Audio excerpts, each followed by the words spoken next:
Hi, I'm Holly, and I'm the new Program Service Coordinator here at the Chromosome 18 Registry and Research Society. And we are so happy you joined us tonight for our Self Advocates events, Creating Relationships with Jaclyn Hunt. And just to let you know, we will have a question and answer session at the end. So if you have any questions, go ahead and type them into the chat box, or we can ask Jaclyn at the end. And just as a reminder, please mute yourself and turn off your cameras until the end of the presentation. And just to let you know, we will stop the recording when the question and answer session begins. So Jaclyn, we are so excited to have you back with us tonight. So thank you for being here. And for everyone else, just to give you a little bit of background on Jaclyn, she studied psychology and later earned her master's degree in behavioral science. Her goal was to become a marriage and family therapist. However, something stood in her way. She realized there was a gap in terms of special needs and autism, especially in the adult population. And so Jaclyn, we are so lucky to have you here tonight. We're gonna let you tell us more, so take it away. Oh, thank you so much, Holly. I'm so excited to be here today. I really am passionate about, talking about how to build relationships from the ground up. And let me actually share my screen here and get my presentation up. Here we go.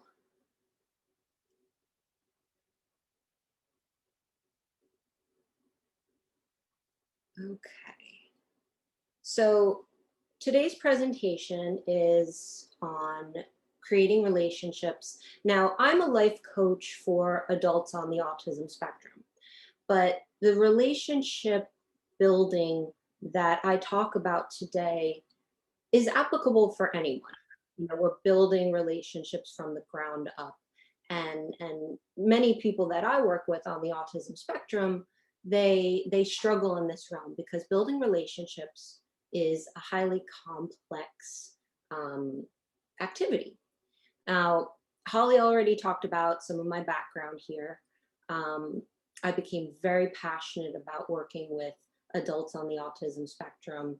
I work with adults of all ages, but I don't just work with people on the spectrum. I work with parents, professionals, spouses, significant others, really anyone who struggles with social skills, communication skills, things like that.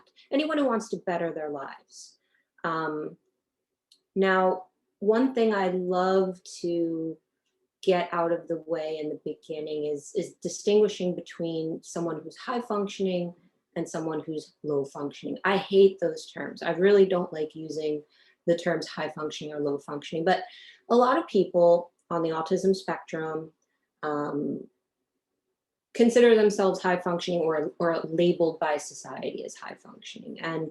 And that's just a way to distinguish, but I think it's a really poor word. I prefer highly motivated versus unmotivated. And everyone here today, I believe, is motivated to build and find and build a relationship. So, if you're motivated and you want something, you can achieve anything. And, I have people who are considered lower functioning as clients, and they do everything they need to do in life. They make their bed, they get to their job in the morning, they take care of their daily needs, they have friendships and relationships that they nurture, but they're considered lower functioning.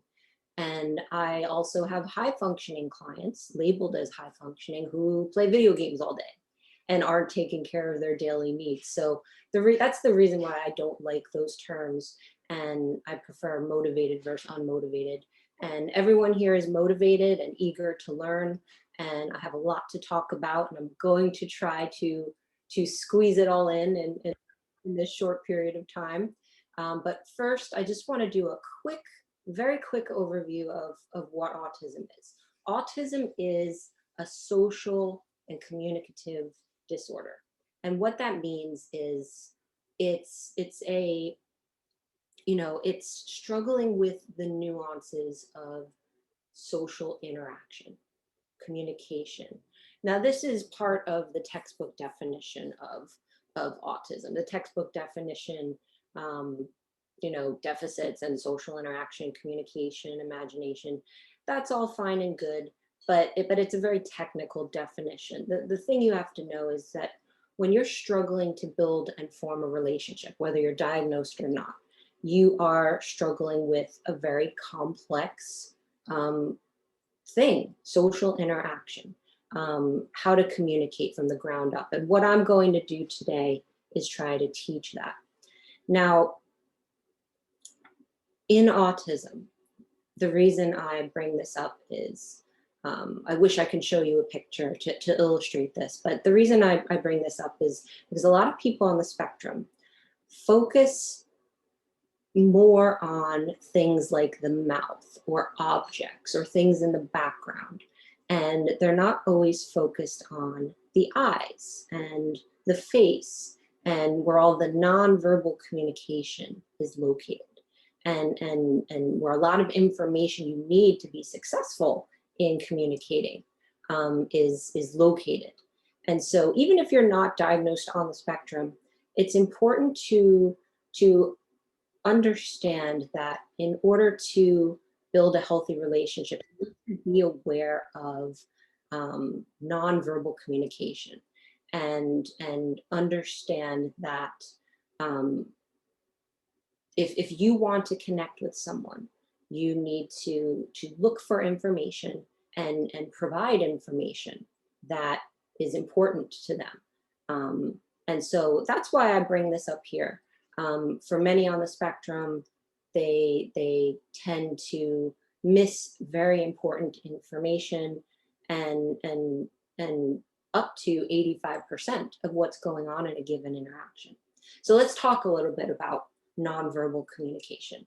Nonverbal communication is tremendous. If you want to master forming a friendship or a relationship, you need to understand nonverbal communication. So eye contact is huge. Eye contact is not just staring at someone. Eye contact is having a back and forth with someone, interacting with just eyes. So it doesn't even matter what the topic of conversation is. Eye contact tells the person you're speaking to when you're looking at them that you're genuinely interested in what they're saying, that you are following them, that you're not bored, that you're interested, you're engaged, you want them to continue talking. So when you make eye contact, you're looking for information that the other person is trying to convey to you. You're looking for information that can help you determine what they're trying to communicate to you and what they want you to do next. Eye contact is essential. There's so many misconceptions about eye contact that it's just staring or looking.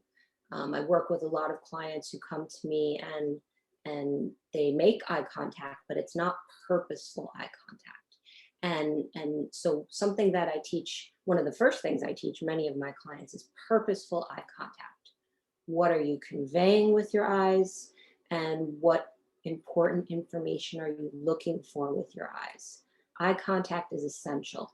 I don't have enough time to teach all the intricacies of and practice eye contact with you, but that's something I want you to keep in mind, as we're going through this, and something that you can self-teach or work with someone on. But eye contact is huge. Then we have facial expressions. So in order to notice facial expressions, you have to master eye contact.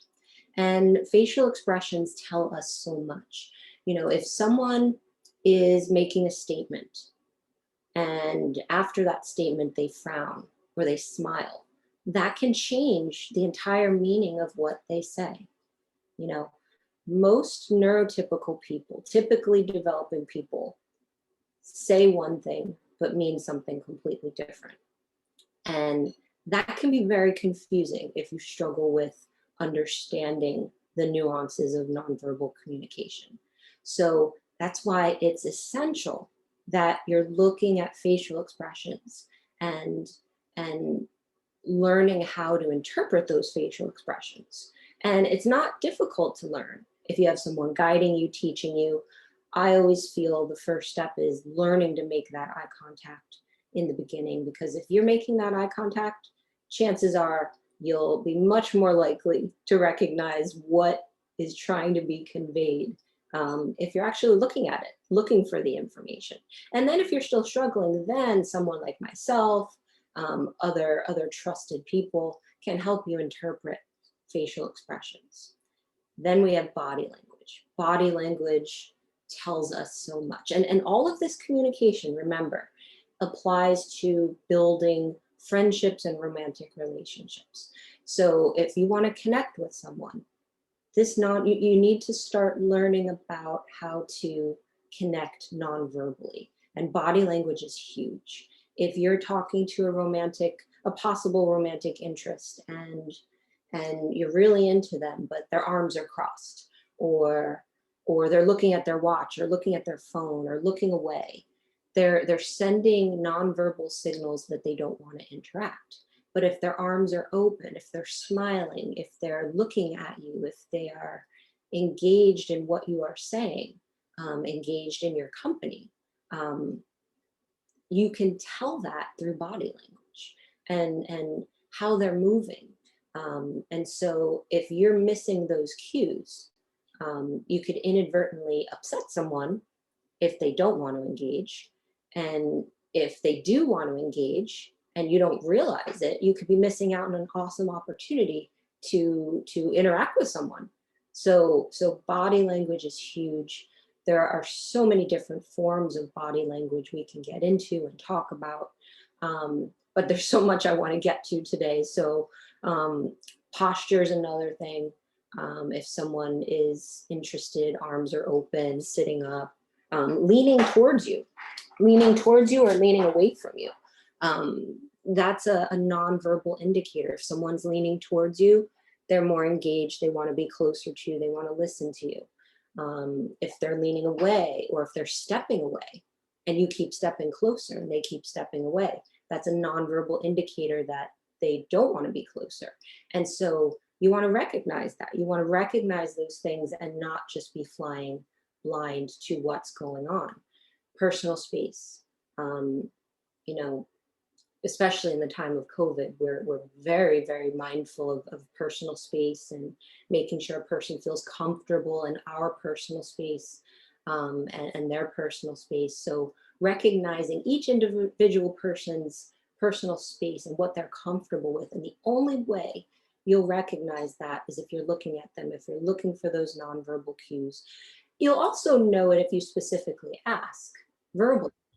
But if you ask verbally, most neurotypicals are not always honest. We are a polite society. Neurotypicals, the typically developing person doesn't always feel comfortable saying exactly what they want or need. They feel comfortable doing that non-verbally. Out of politeness, out of not wanting to hurt someone's feelings, out of not wanting to be in an uncomfortable situation. And that could be confusing for many people who struggle with understanding nonverbal communication and typical social interaction. Touch. If someone is close to you, wants to hug you, wants to put their hand on your shoulder, if they don't want that, touch, closeness are huge nonverbal indicators that someone wants to be near you. And touch comes into play in romantic relationships. And so it's very important to understand when someone wants to be touched, when someone wants their space, when you want to be touched, when you want to be closer to someone, and how to communicate that. So many people I work with want physical closeness, but their body language is saying otherwise.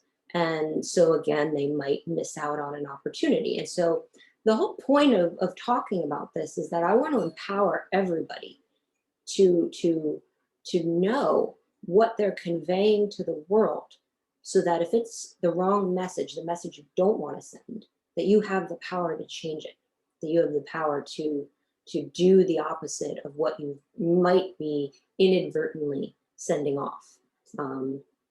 Physical appearance is huge. Especially for seeking out romantic relationships. If you are well put together, groomed, showered, smell good, you're indicating to a person that you want them to find you appealing. And you're also indicating to the person that you care about yourself, that you physically and emotionally care about yourself, or are happy with yourself, and you want to convey that to the world.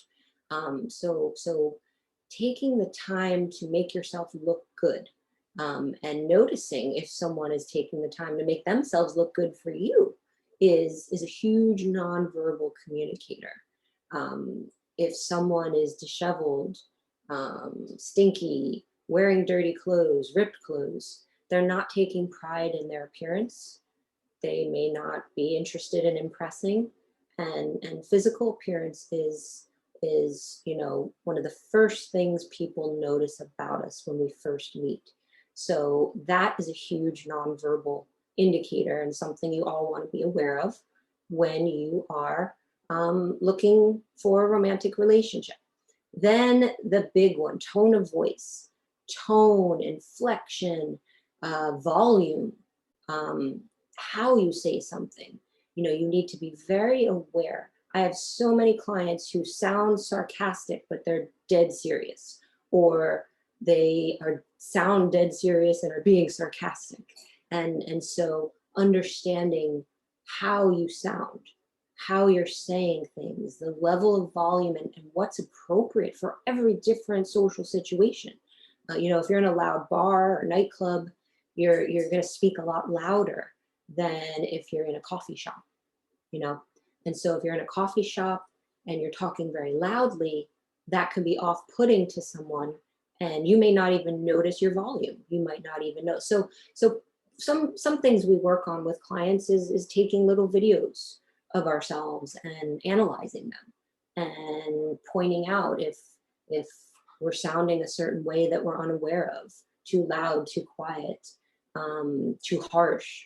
You can work on these things. These things are malleable, they're changeable, if you choose to change them, and you don't have to change them.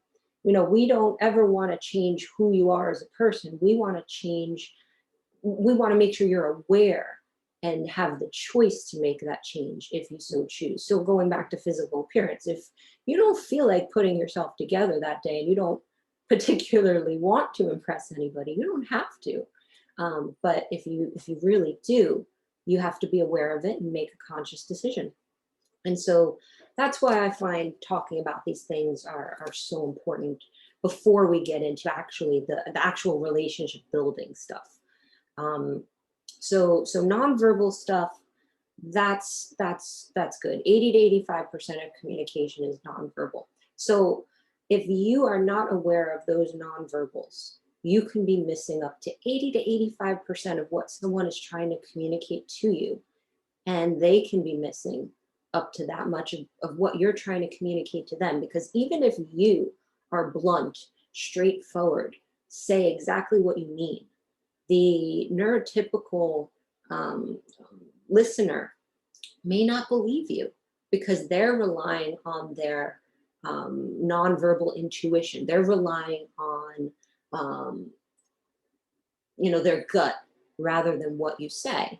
And so you need to be aware of, that's how you're being interpreted by someone who isn't familiar with someone who might be very direct and verbal. And that's extremely important when working on friendships and romantic relationships. And I know the focus of this talk is on romantic relationships, but I feel that it's interconnected to friendships. So we're going to be doing a lot of talking on friendships as well, because in order to build a romantic relationship with someone, you need to be their friend first. And we'll get into that. We'll get into how to build friendship. Now, going back to conversation. So we did the nonverbals, and now we have to talk about the structure of a conversation.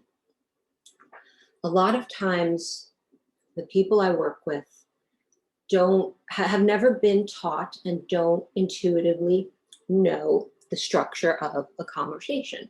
Now nobody teaches us this. This is something that we learn, the average person learns intuitively. They learn by observing, they learn by watching others. And there is no, even if you look up the definition of conversation in the dictionary, there is no clear cut definition of conversation. Nobody has really broken it down in a way to teach. And that's what I've done here. I break conversation down. A lot of my clients love to talk in excess about something they're passionate about. And they think that if they have an engaged audience, they're having a wonderful conversation. But what that is a monologue. Today I'm doing, at least the first part of this talk is a monologue. I'm lecturing, I'm teaching you about a concept I'm very passionate about. So this realm, this situation is supposed to be a monologue. It's supposed to be me conveying a lot of information to you. And then we open up to questions later, which will be more of a dialogue, a conversation.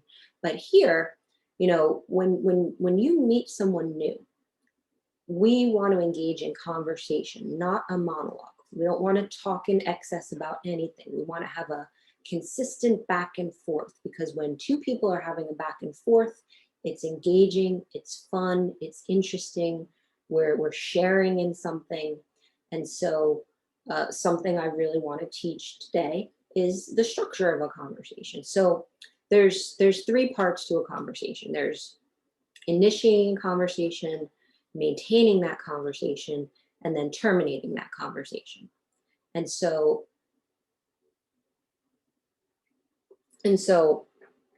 conversation initiation. When you want to initiate a conversation with someone, the one person is the speaker, the other person is the listener. And, we'll talk about what's appropriate to talk about shortly. But once you initiate a conversation, you're indicating to the person that you want to talk with them, you want to have a conversation with them. And once that is engaged and you begin speaking, you are going to talk for about a paragraph of information. So that's about 5 to 7 sentences. A paragraph goes by very quickly. It's very short, it's very brief, but it's enough to convey something important. And after that 5 to 7 sentences, it's now the speaker's job to check in with the active listener by looking at them, by asking them, do you understand, or am I making sense, or is this interesting to you? You want to check in with the active listener, either non-verbally or verbally, to see if they're still following you. Then the active listener has to indicate to the speaker one way or another if the speaker should continue talking, give more information, or if the listener now wants to shift into the speaker role and say something. And then we go back and forth. The new speaker now speaks for 5 to 7 sentences and checks in with the new listener. And we go back and forth. Now, sometimes a speaker can talk for quite a while if the other person is engaged and wants to hear the story. Other times it's quick back and forth for a long period of time.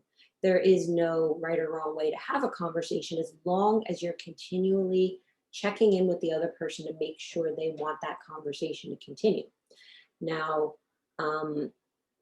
once one or the other or both are need to leave, need to end that conversation for whatever reason, we now need to terminate the conversation.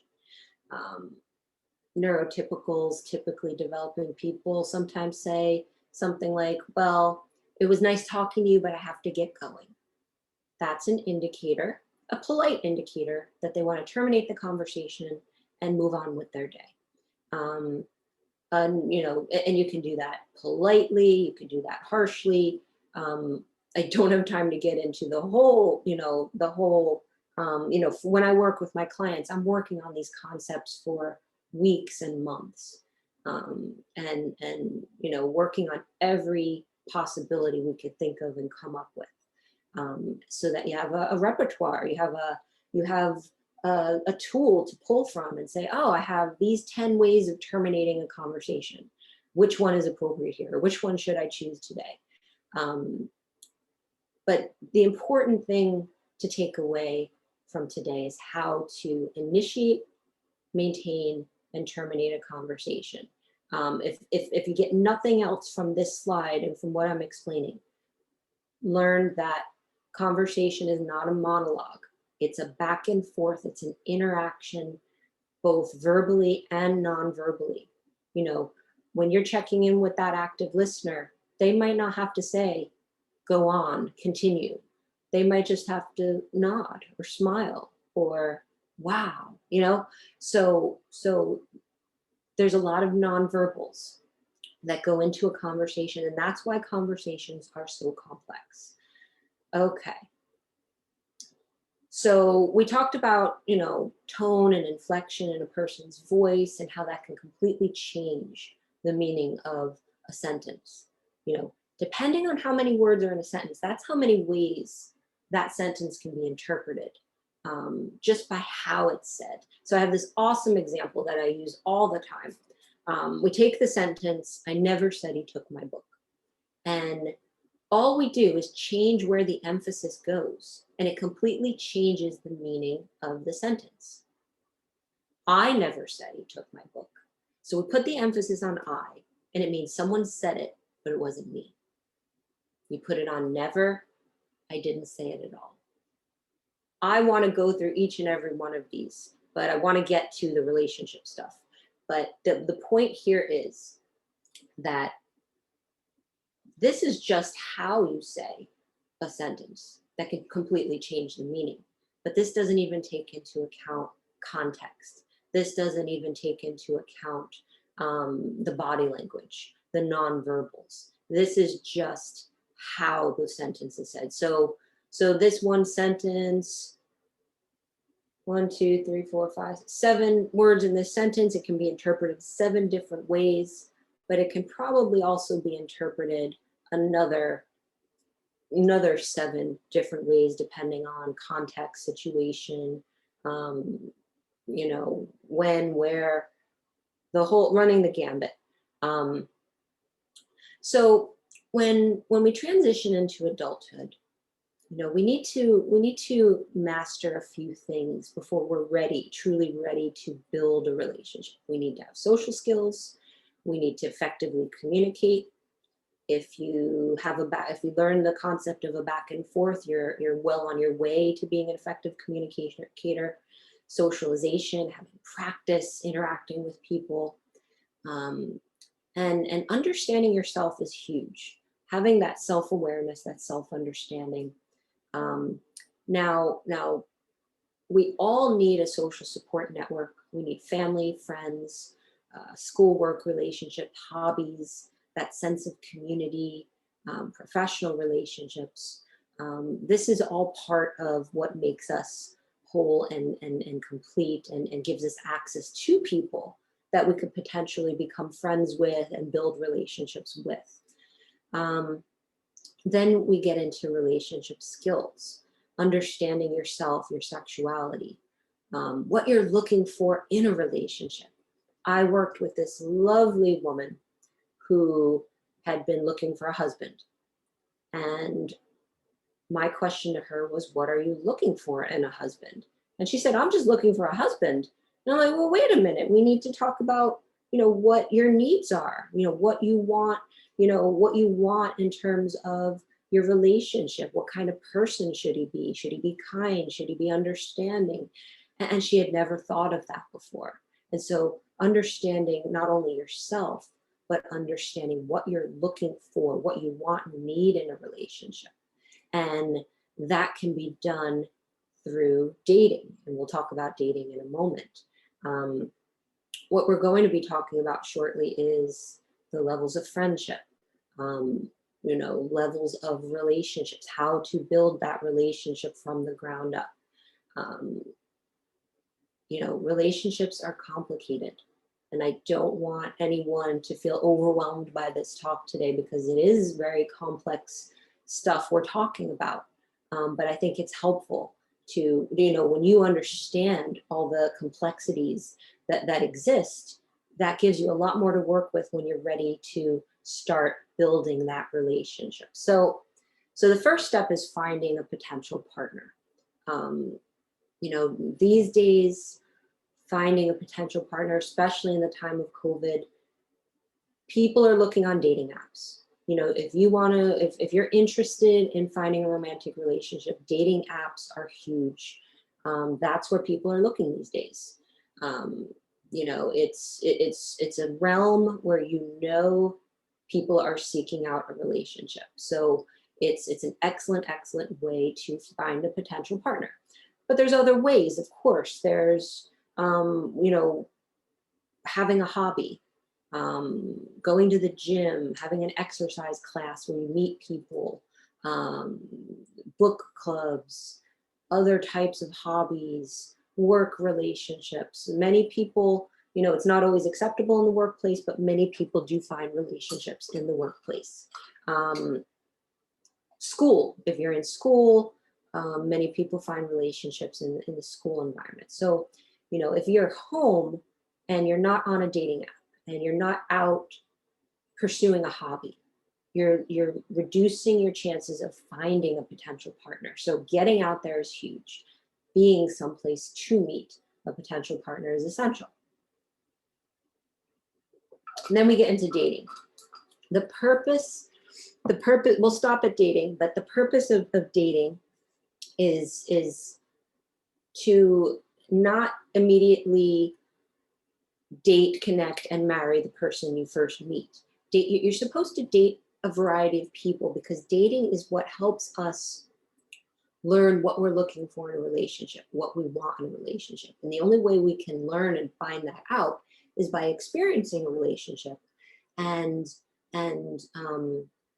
experiencing it and finding what we absolutely need to have and what we can live with and what we absolutely do not want in a relationship. And dating allows us to see what it's like to be with a variety of different people, and start to form what my client didn't form, a sense of what she needed and wanted in a relationship and what she wanted to be for that relationship.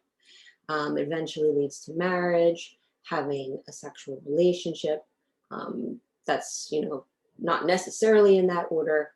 Breakups, rejections, divorce. Rejections come with the territory. It's not always a personal thing when someone rejects you.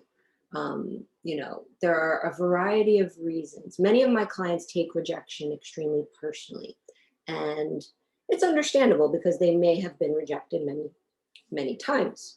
But the reason why people reject isn't always personal. In fact, the personal aspect is usually the least often reason. Someone rejects because they're already in a relationship. You can't take that personally because it's not your fault that they're already in a relationship. It has nothing to do with you. It's something that is beyond your control. Someone might reject you because they're not feeling well that day. They're not particularly looking for a relationship. Anything that's beyond our control, from the perspective of the other person, is not something to take personally. But sometimes we do, and it hurts. And it's very, very important to work on yourself first. It's important to build up your self-confidence, to be happy with your life and all the other realms that I had on an earlier slide, your social life, your work life, your family life. You want to make sure you've built yourself up to be ready for rejection, because everybody gets rejected. The most attractive people in the world have been rejected many times, and have gone through hard times and have been on the other end of it. So it's extremely important to be prepared for rejection by filling your life up with other things that make you happy. If you're not prepared for rejection, you're not yet prepared to form a relationship with someone.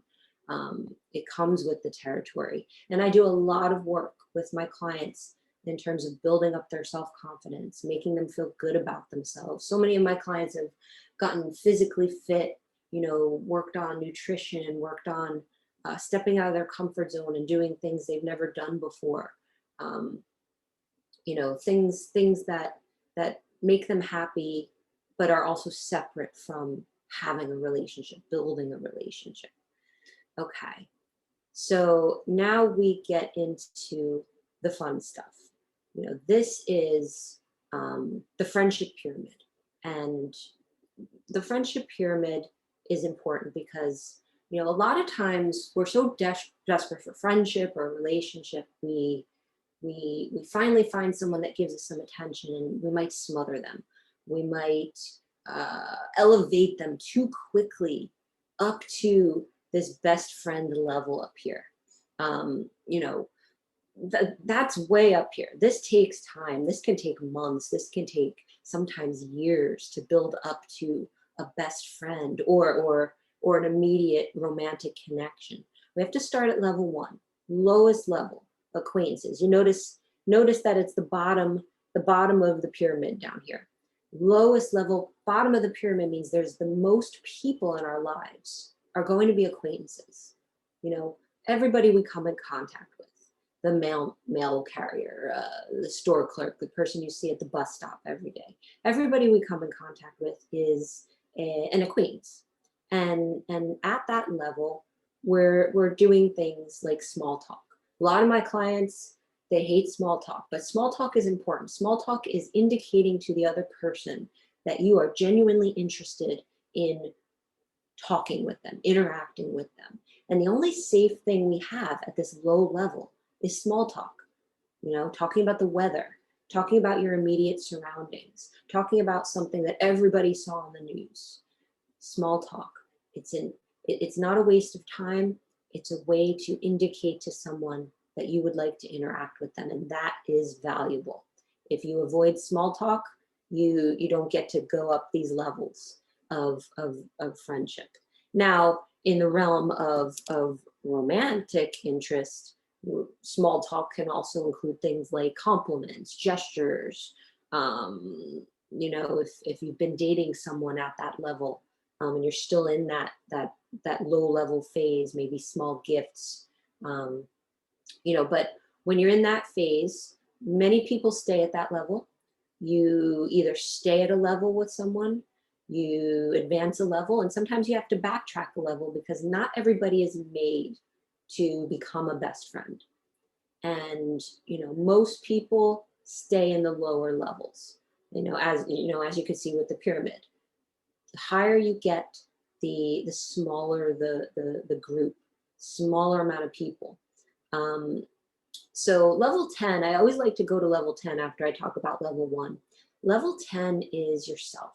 You are your own ultimate relationship. You stand at the top of the pyramid. You know, you have to take care of yourself, treat yourself better than everything below you. We don't look for a relationship to save us. We look for a relationship to already enhance what we already have. And you are whole and complete by yourself. A relationship is like adding a bonus. And so you are always at the top of that relationship pyramid. And now, you know, we fill in everything in between. You know, when you want to go from the lowest level acquaintance phase, you're talking about small talk, but you want to move up a level. So you start looking for common interests with someone, and you know, men often talk about sports. Hey, do you like football? Do you like baseball? Men often try to go lean towards talking about sports and finding commonalities there. Not everybody likes sports, but there's other things. You know, a lot of people I work with like anime. A lot of people enjoy exercise. A lot of people enjoy a certain television show. You might say, hey, what do you watch television? What do you like to watch? So level 2 is discovering those common interests. And level 2 is part of dating. You know, this is where you're starting to learn about each other, finding out, asking about, trying to find common interests and trying to find out what they're interested in and learning more about it just because you genuinely are interested in this person. Then when you're ready to move up to level 3, you're now starting to experience things together. So let's say you find out you both enjoy, let's say, baseball. So, hey, there's this baseball game next week. Do you want to get together and go check out this baseball game? You're now in level 3, common interests, experiencing something together, going on a date. That can be, hey, we both like coffee. Let's go to a coffee shop together. You're moving up the level. Now, you may go on that date and you don't like it. You do not like being with this person. You can then backtrack a level. Whenever you come in contact with them, you just talk about common interests and you don't continue to pursue rising up the levels with them. You can also just keep it at level 3 or level 2 or level 1, because that's where you're comfortable with this particular person. Then you decide, okay, I want to stay here or move up a level. I want to get closer to this person. Level 4, I'm just going to go through quickly. You're starting to do more common interest things with groups of people. So sometimes you might be going on dates with other couples or with your girlfriend's friends or with your friends, doing things in a group way, together, experiencing things, going to parties perhaps. Then those parties start to,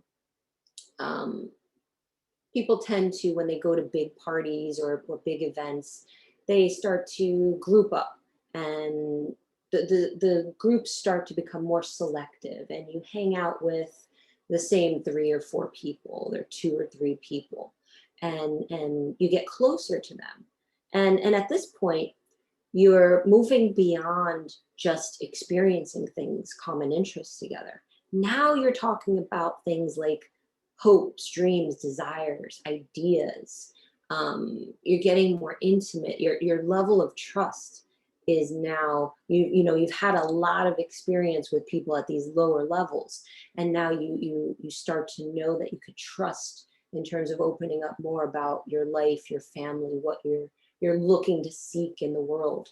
And so that's when you start realizing that, out of this small group of people, I think I'd like to hang out with this one person. Maybe we could go out for a platonic dinner together, or maybe we could hang out one-on-one and talk about these ideas and these dreams. Maybe talk about your job or what you hope to accomplish someday, or what you're looking for in a relationship, a long-term relationship.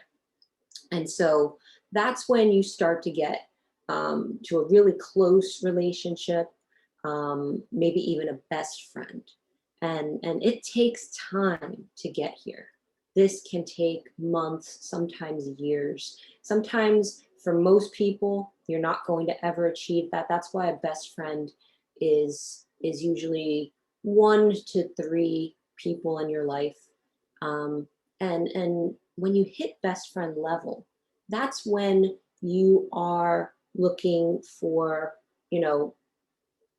let's say it's a romantic best friend, at a romantic interest. This is when you begin to realize that you may want to commit to this person long term. You see a future with this person. You start to plan for the future. You talk about engagement, marriage. You talk about what your future together will look like. And then I can get into, how to build that future together. But that would take a very long time, and we're running out of time. But once you get to these close best friend levels, then it's safe to start opening up your heart. Then it's safe to start talking about your beliefs, start talking about, things that are sensitive. If you keep at low levels down here and you do not reveal things that you might reveal up here in terms of hopes, dreams, desires, no one can ever hurt you at the lower levels. No one can ever do or say anything to hurt you because you're never making yourself vulnerable enough to allow that to happen. That only happens up here, way up here. Nobody knows you. Nobody knows you better than yourself. That's why you are your own ultimate relationship. And when you get here, you've spent months, maybe years, building trust, building friendship, building an understanding. And then when you do commit, decide to commit, that romantic partner goes into level 9. And that's when you start talking about engagement. I believe in I like to make things very concrete and step by step. And I always tell my clients, you should be engaged for a year. A year gives you time to plan your marriage, your future. Make sure you work out any of the kinks and what you need to decide on before you fully commit to marriage. I always believe in dating for at least 2 years before you get engaged. So you have a good 3 years of dating, building through these levels, becoming best friends, a good 3 years before you fully commit to marriage. If you choose to get married, if you choose to take it to that level, that's not a requirement. But at some point you will probably want to make some sort of long-term commitment. And level 9 can also get a little complicated with family members, but that's a whole other presentation. We're focusing here on romantic partners. Now, I don't want to just leave it at that. I can really get much more in depth with the relationship pyramid and everything. There's so much that goes into each level, but this is a very short talk and I want to get to questions. But before I wrap up, we have to talk about maintaining a relationship. In order to maintain a relationship, you need to build that trust over time. There needs to be reciprocity, not just in conversation, but your everyday activities, respect for each other. Each person in that relationship needs to have mutual fulfillment. Both people need to know what they want from a relationship and make sure they're giving that to each other. The trust that you build over those years has to be continually nurtured, maintained over time. You have to work together as partners. You have to be teammates in a relationship. You both have your own separate identities, but you also have an identity as a couple, and you need to nurture that and work together. And then the biggest thing is you have to keep that communication going.